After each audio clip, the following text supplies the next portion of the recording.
I'm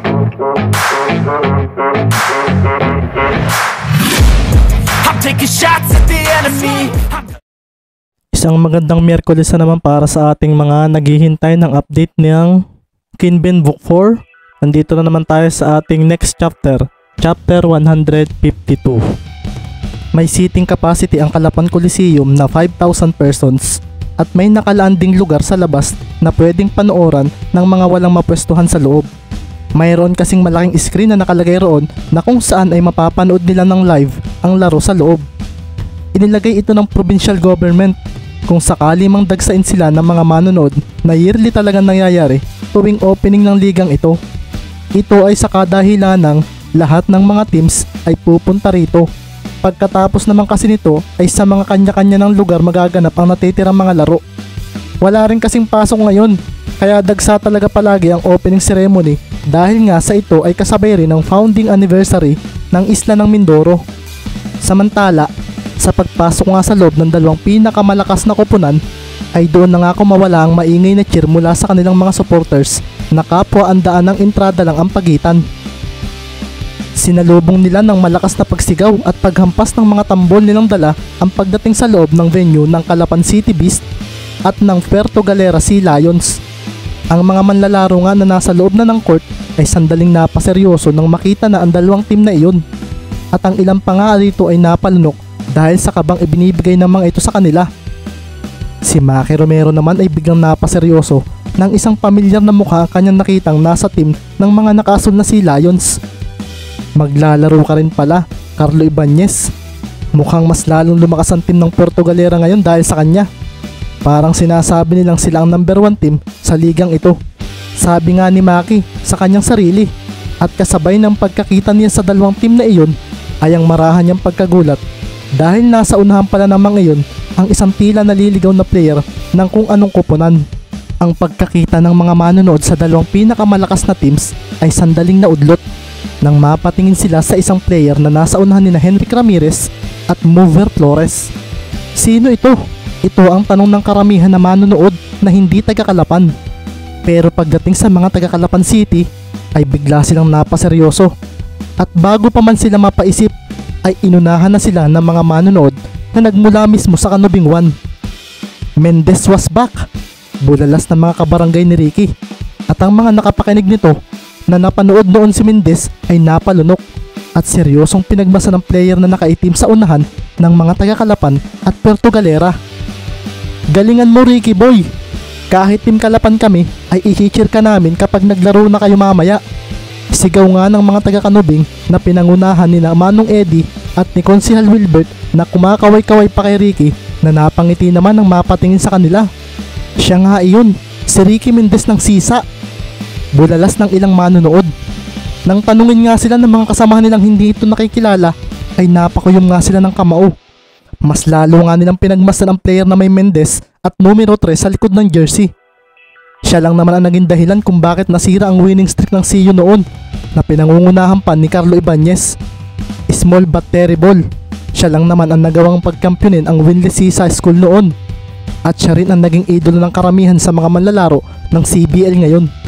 Sabi nga ng isang lalaki na bigla na lang naalala ang mga panahon kung saan ay napapanood pa niyang maglaro ang Mendez na iyon. Hindi ako maaaring magkamali. Si Ricky Mendez iyan ng Sisa at ng Kanubing 1. Bulalas pa nga ng ilang taga-Calapan nang makita si Mendez.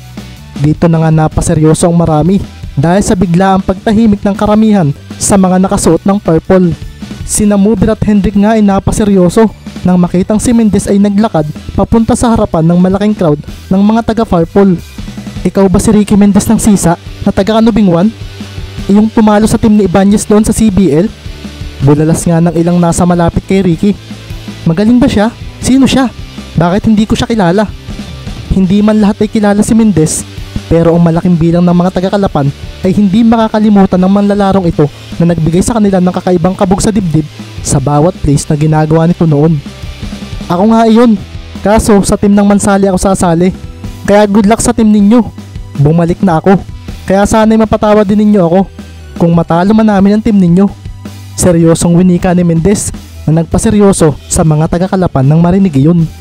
Si Baron nga at Martin ay napaseryoso ng winika ito ni Mendez. Si Tristan naman ay napaumis na lang ang labi at napatingin kay Mover. Mukhang seryoso nga talaga siya nang sabihin niya na sila ang magkakampyon sa ligang ito. Ani nga ni Tristan. At si Mover naman ay napangiti na lang na naglakad patungo sa loob ng court. Sina Henrik nga ay ganoon din. At tila ang paglitaw ni Mendez dito sa court ay ang sandaling pumutol sa bangayan ng dalawang pinakamaraming supporters dito sa loob ng venue. Mas lalong hindi tayo pwedeng matalo kung siya ang makakaharap natin. Sambit naman ni Mover na pumila na ng maayos sa loob ng court. Makikita nga rin ang pagdating ng iba pang teams at nang si Ricky Mendez ay nagpunta na sa pwesto nila sa tabi ng Bulalakaw Dragons ay doon na nga rin dumating ang kanyang team na pinapangunahan ng kanilang coach na si Andrea. Makikita nga rin sa likuran ng team ng Mansalay ang nasa 30 mga supporters nila. Naroon na rin sina Sir Francisco at ang mga players niya sa Balugo. Naroon din ang ilang mga teachers na pinapangunahan ni Miss Ilagan. Pagkakita naman ni Andrea kay Ricky ay napatakbo ito rito at pasimpleng tinignan ito ng masama. Sorry Andrea, naiwanan ko ang cellphone ko sa bahay sa pagmamadali. So, bakit hindi mo kami hintay sa labas? We are waiting for your response kanina pa. Tapos nandito ka na pala? Bulalas pa nga ni Andrea kay Ricky na parang kawawang-kawawa ang itsura. Nang sandali nga rin iyon ay napapatawa na lang sina Gerald at ang kanyang mga kasamahan sa nangyayari sa dalawa. Pumila na nga rin sila at pasimple rin silang pinagmasdan ng mga manlalaro na nasa loob ng court. Tila nga kompleto na ang 15 teams at makikita na nga rin ang pagdating ng kanilang gobernador at mayors ng ilang mga bayan. Matapos nga ang ilang minutong speeches ni Gob ay pinapunta na rin sa unahan ng bawat team captains at coaches ng 15 teams para sa paglalagay ng apoy sa hindi namang kalakihang torch na kanilang provided. Ang mga kalalakihan niyang manonood ay napaseryoso na lang ng tingin sa coach ng Mansalay na isang magandang babae. May mga taga-Kalapan din naman ang nakilala si Andrea, lalo na ang mga kabataan na kumakain sa resto nito. Kasabay nga ng pagsindi nila sa torch na nasa ibabaw ng stage ay ang pag-ingay ng mga manonood na pinuno ang loob ng venue. Makikita nga rin na may mga nakatayo na rin sa ibaba sa tabi ng court dahil puno na ang upuan sa mismong audience area. Opisyal na nating sisimulan ang Oriental Mindoro Provincial League. Sigaw nga ng gobernador at doon na nga dumagundong ang malakas na sigaw ng mga nasa loob. Excited na nga sila sa pagsisimula ng laban at makikita nga ang pagbuntong hininga ni Ricky Mendez habang nakakuyom ang kanyang kamao.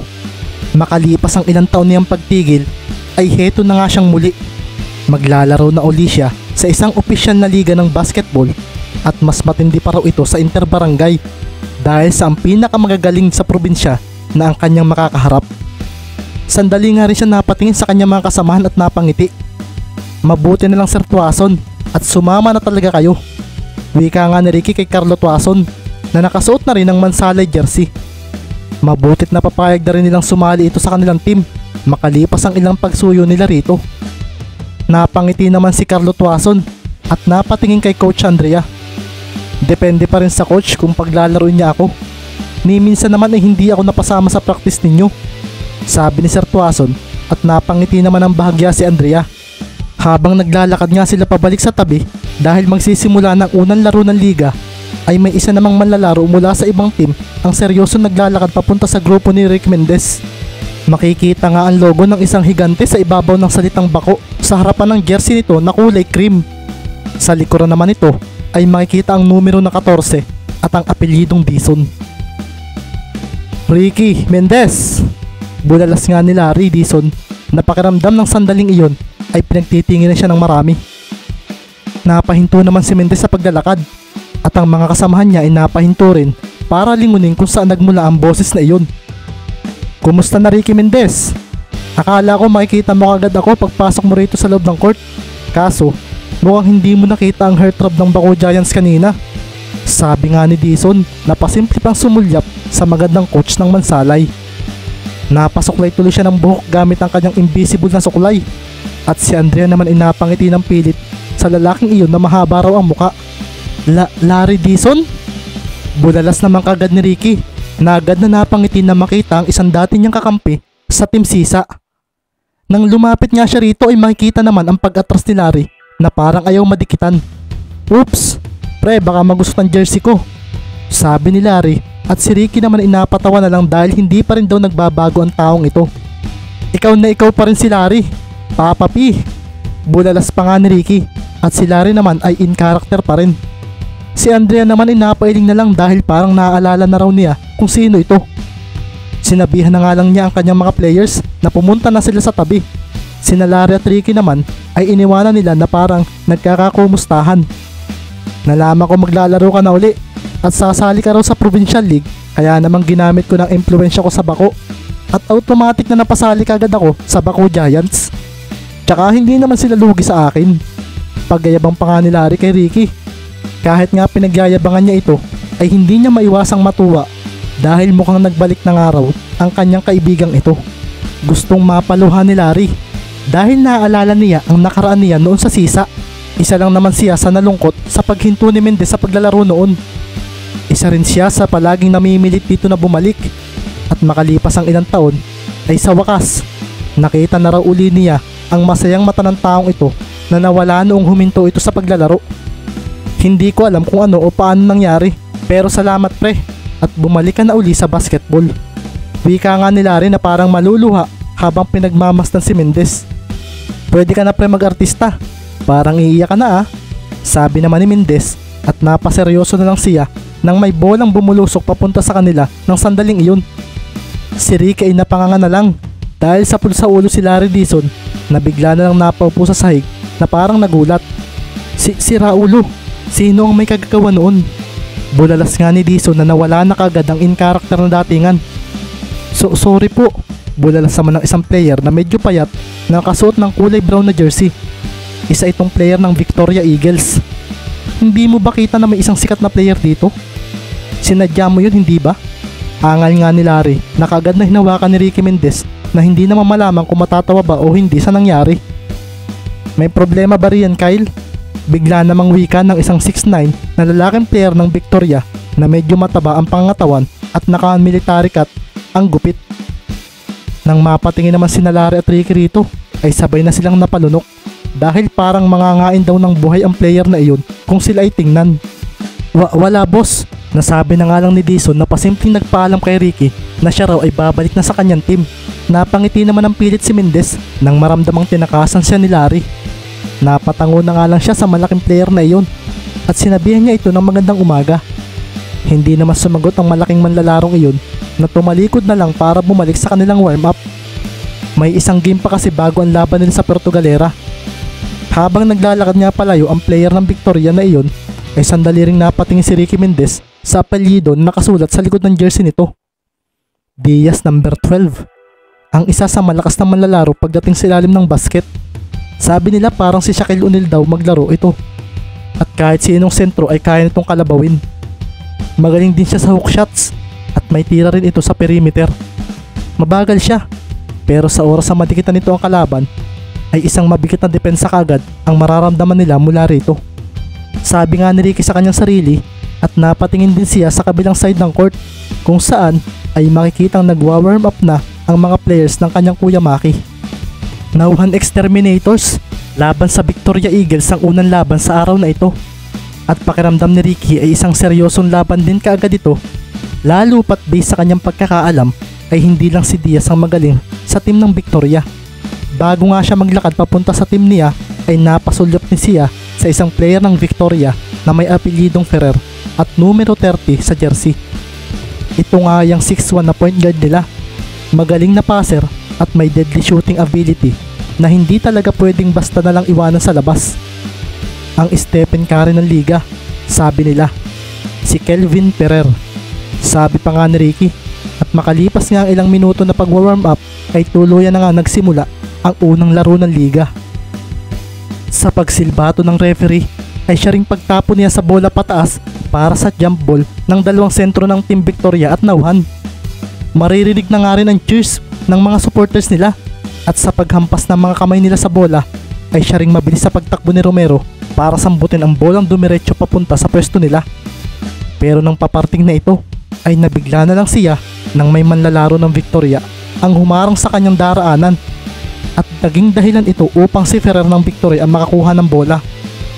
Pagkahawak ni Ferrer sa bola ay doon na nga napachir ang mga manonood dahil ito na nga ang ace player ng Victoria. Hindi siya nagmadali, bagkus ay hinintay niyang makababa ang mga kasamahan niya. Pagkakita nga niya na ayos na ang lahat, ay isang pagtapo ng bola papunta sa basket ang kanyang ginawa, at doon na nga napaseryoso ang lahat nang bumulagta na lang ang isa sa mga kampi ni Romero nang tumalo na si Diaz para sambutin iyon, at idinakdak ito sa basket ng walang kahirap-hirap. Isang alley-oop dunk ang paunang ginawa ng mga taga-Victoria, at dito na nga maririnig ang pagkawala ng malakas na cheer ng kanilang mga supporters. Napatingin na nga lang si Diaz sa kanyang defender na si Ledesma, na parang napapahawak na lang kaagad sa likod nito matapos niyang banggain. Ayos ito Nasambit naman ni Romero na marahang lumayo sa kanyang katapat na may apelyidong Lopez, ang 6'4" na defender ng Victoria, at mukhang alam daw ng team na kalaban nila na dapat siyang bantayan ng mabuti. So hello, nandito naman tayo sa ating shoutout after ng update. So shoutout sa mga nag-comment nung nakaraan nating chapters. Nung nakaraang chapter nung Lunes na may narration tayo. Sa mga gusto ma-shoutout sa next chapter, mag-comment lang kayo sa update natin ito ngayon. Next Friday ang sunod. So simulan na natin. Shoutout kay Sweetenia Magbanwa, Emilia Manzano, Juan Tubali, Aizen, Lakay Campos, EJ Fria, Justin Fermin, Antonio Dumalaos, Carol Abiuan, Ben Turat, Rex Oybar, Ram Chris Mitante, Del 6ME, at kay XXSKE, kay Carl Lumagat. So sa mga interesado naman mag-avail ng advanced chapters natin, if gusto ninyo na medyo mabilis ang inyong pagbabasa, mag-PM lang kayo sa aking FB page sa Taong Sorbetes o kaya sa main FB ko na Rica Fort and M. Jeffrey. Bale 10 pesos per chapter siya at minimum of 5 chapters. So salamat, mag-comment lang kayo sa mga gustong ma-shoutout. Tapos sa mga hindi pa subscriber ng ating channel, mag-subscribe na po kayo kasi dito na po tayo mag-upload ng ating mga story in the near future. Tapos sa mga hindi pa po nagpa-follow ng ating mga pages, follow na rin po kayo. Nandiyan lang po sa thumbnail saka sa title ang ating pangalan ng page. Meron din po tayong TikTok, Taong Sorbetes. Salamat.